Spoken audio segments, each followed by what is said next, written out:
All right, Coach Reid, or hey Rod, we've got a large amount of growth that's happening here for Force Indy. Last year you were in USF2000, brand new team in the road to Indy. Now you're in Indy Lights.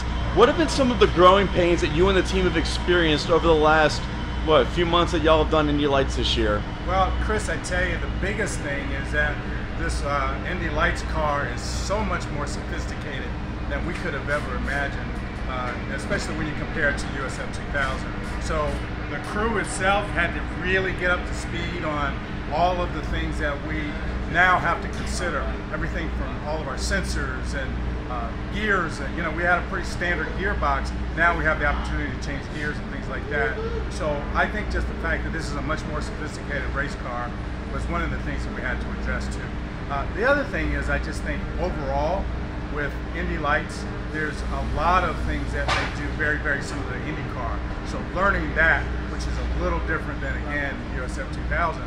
So our learning curve is, once again, we put it on ourselves to really have this steep learning curve, and I think we're doing pretty good as it relates.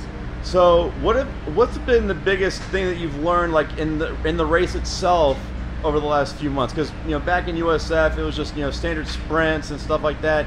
Here the races are longer, maybe a little bit more tire management, a lot more horsepower, a lot more to deal with. What's been the biggest thing the team's learned? Yeah, I think just being able to make the adjustments, whether that's wings, whether that's ride height, and as you just mentioned, tire management is extremely important in this program.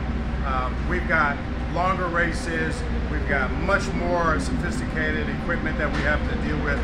Like they say, there's more riding on our tires this time, kind of the things that we have to keep track of.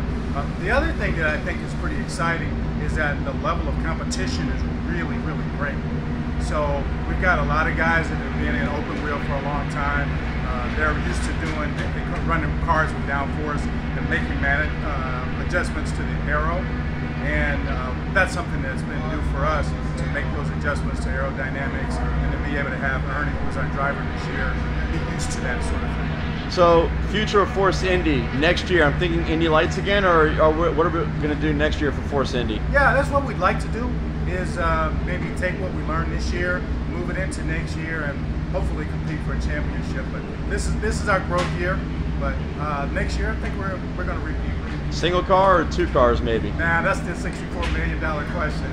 And I'd like to see if we could grow in that regard, but our main thing right now is focus on having one car really done well, being successful at it.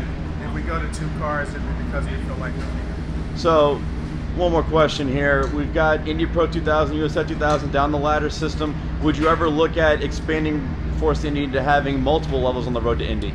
That's something we've kind of thought about, but I think it's a little premature for us, especially now that we've got so much on our plate with Indy Lights. We're thinking if we take on something else, that would need obviously to expand our crew, expand our reach and so forth. And just right now, not on our radar.